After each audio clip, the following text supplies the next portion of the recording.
안녕하세요. 핑크팬더 이재범입니다. 오늘은 현대경제원에서 나온 2021년 국내 경제 이슈 여러분들과 함께 해보겠습니다. 국내 이슈를 보시면 첫 번째, 성장력 회복, 산 넘어 산, 위기 진행 이후 불확실성 이런 것들이 하기 때문에 쉬울까? 현대 황급한 뉴딜, 구원투수 될까? 코로나19 여파에 따라서 되는 것인데 황급한 뉴딜이 과연 한국 경제 살릴 수 있을까? 물가 역설, 실물 부분의 경제 주체가 심리가 위축되어 유동성이 풍부한데도 불구하고요, 경제 성장률이 현재 둔화되고 있거든요. 원래는 좋아야 되는데 말이죠. 유동성 함정과 부채, 경제 위기 상황에서 확대된 유동성, 기업과 가계, 실물 경제 과다 위축을 방지하고 있고요. 자산 가격만 상승시키고 있다. 금융 불균형을 점전시킬 우려다 상정하고 있다. 고용, 소비 더블 양극화. 경기 침체로 인해서 고용 양극화가 되고 있고요. 그래서 당연히 소비도 양극화되고 있다. 비대면 수요 관련 수출 호조세 지속. 이로 인해서 코로나로 인해서요, 컴퓨터, 반도체, 가전제품들이 2021년에도 호조를 보일 것 같다. 이런 얘기를 하고 있습니다. 그래서 밑으로 좀 내려간다라고 하면은 이렇습니다. 먼저 산 넘어 산, 그래서 성장률 급락을 방지하기 위해서 재정 조치를 확장하고 있는데, 과연 민간분에 대해서 경기 회복 지연 및 미중 갈등 지속 속에 이런 대내 리스크 요인이 성적하는데 과연 될 것인가? 경제 위기가 진행되는 기간, 위기 발생 이후에도 재정 견인 효과가 반감되고 있다.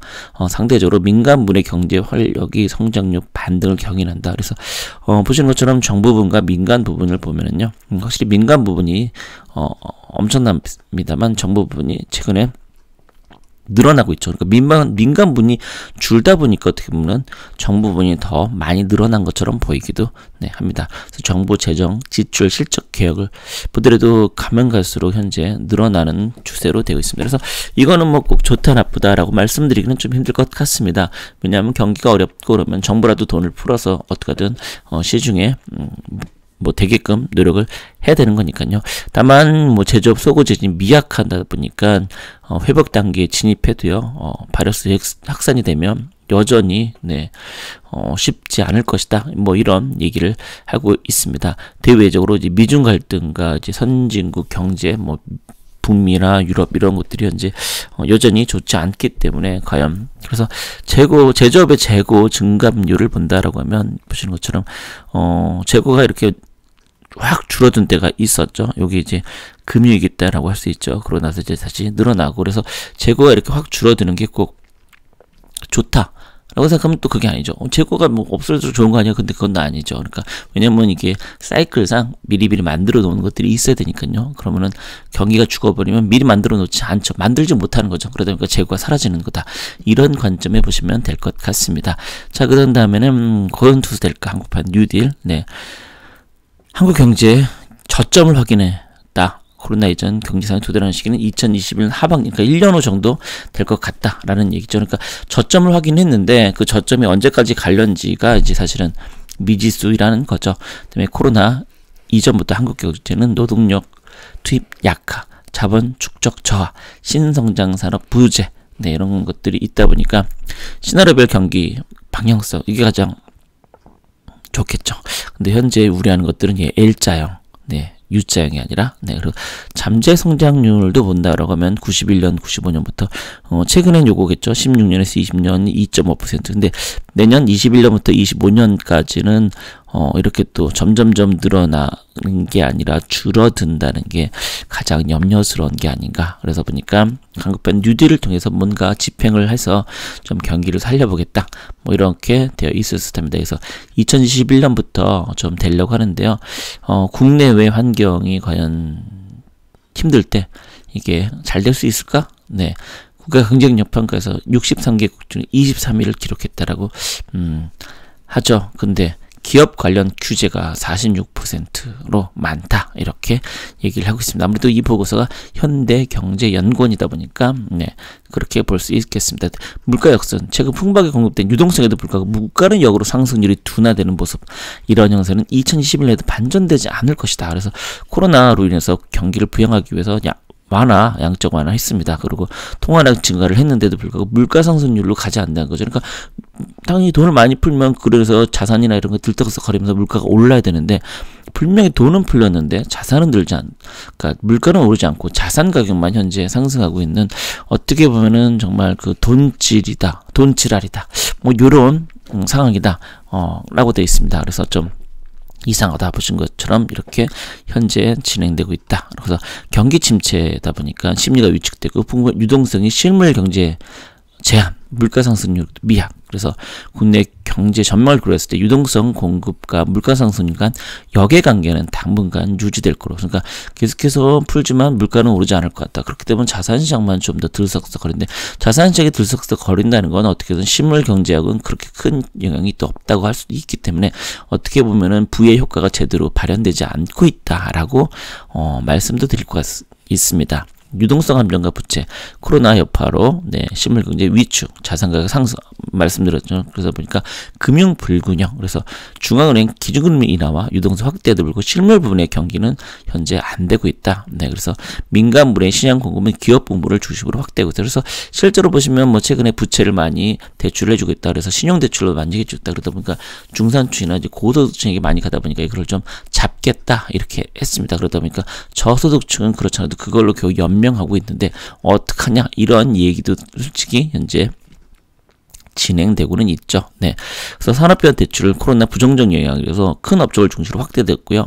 유동성 확대가 기업의 신용 흐름을 원활하게 하는 측면에서는 긍정적인 역할을 하고 있습니다. 다만 가계 대출마저 확대하다 보니까 자산 가격 상승이 동시에 이루어지면서 민간 신용 및 금융 불균형 리스크 누적에 대한 우려가 산존하고 있다. 그러니까 한마디로 자산 가격 뭐 오르가는 건 증가하는 건 뭐 나쁘진 않겠지만, 이러다가 혹시나 그 갑작스럽게 금융의 위기, 금융 위험이 와서 자산 가격이 하락하면 그만큼 여파가 엄청나게 클 가능성이 있다는 거죠. 그래서 고용 및 소비 더블 양극화.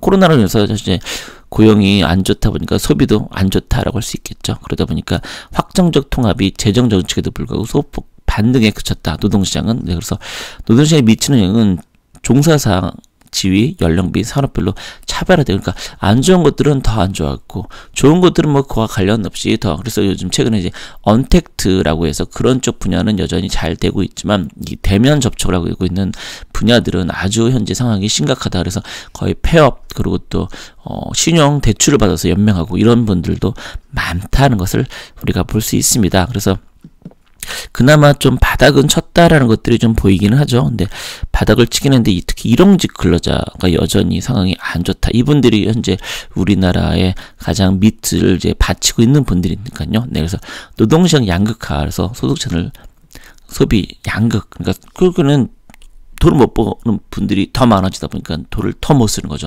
그러다 보니까 돈을 쓰는 사람이 어차피 뭐 상관없이 쓰니까 사실은 이 돈을 못 쓰시는 분들이 돈을 쓰게끔 만들어야 돈이 제대로 실물 경제에 대해서 물가 상승률이 이루어질 텐데 그게 안 되다 보니까 이런 게 아닌가라는 제 생각을 좀 말씀드려 봅니다. 비대면 수요 관련 수출은 호조세다. 그래서 뭐 시젠이나 이런 것들, 그래서 컴퓨터, 반도체, 가전제품들은 현재 아무래도 집에 있다 보니까 그래서 컴퓨터를 한다든가 TV를 본다든가 핸드폰을 한다든가, 그래서 이런 것들은 현재 괜찮다. 그래서 코로나 종식 이후에도 주택근무 대 비대면 경제 트렌드는 지속될 것으로 예상되고 있다라고 되어 있는데, 뭐 개인적으로 재택근무는 코로나가 종식되면 아마 물론 예전보다는 좀 많아지긴 했지만 거의 원래대로 돌아가지 않을까라는 게 제 생각입니다. 그래서 이 보고서는 저는 좀 생각이 다르다 이렇게 말씀드리겠네요. 컴퓨터 수출 엄청나게 늘어나고 있다는 걸 알 수 있습니다. 그래서 비대면 트렌드로 디지털 전환이 가속해서 전 세계 반도체 수요 및 국내 반도체 및 관련 장비 수출 증가 예상. 그래서 이 부분은 반도체와 관련돼서는 이제 올해 같은 경우는 미리 좀 많이 그 화해나 이런 것 때문에 가져갔기 때문에 내년엔 좀 안 좋을 거다라는 예측들도 있긴 한데요. 이거는 좀 더 봐야 될 것 같습니다. 그래서 주요급 민간 소비 회복과 더불어 재택근무, 자택 거주 시간이 늘어나 신기술, 가전 부분에서 대형 TV도 많이 현재 팔리고 있다라고 하죠. 그래서 주요급 민간 소비 증가율 보면 중국 10.9, 미국 3.9, 유로존 6.2, 일본은 2.5% 정도 현재 보고 있다. 그러니까 결국엔 이제 보시면 요 갈색, 빨간색, 얘가 2020년 있잖아요. 네, 거의 다 보다 마이너스였습니다. 그러다 보니까 그만큼 왜 우리가 흔히 얘기하는 뭐 이렇게 충동적 소비, 네, 뭐 분노적 소비 이런 것들이 이루어져서 내년에 좀 더 좋게 되지 않겠냐라는 겁니다. 그래서 현재는 바이러스 재확산, 그래서 민간 경제 활고 제거 노력을 지속해야 된다. 정책 추진, 네, 이런 것들 기업 투자를 끌어내기 위해서 해야 된다. 뭐 뻔한 얘기들이 있는 것 같습니다. 그래서 내년에 올해는 어떻게 보면 바닥이기 때문에 이게 더 어떻게 될 수는 없을 것 같고요. 내년에 올해보다 무조건 잘 되기를, 무엇보다 빨리 이제 코로나가 종식돼야 되는데, 현재는 뭐 백신이 나오려면 아직도 뭐 최소 내년 여름 뭐 이렇게 된다고 하니까 뭐 빨리 돼서 이 답답한 상황이 빨리 벗어나기를 그저 바랄 뿐입니다. 자, 그럼 오늘 방송 여기서 마치겠습니다. 여러분 고맙습니다.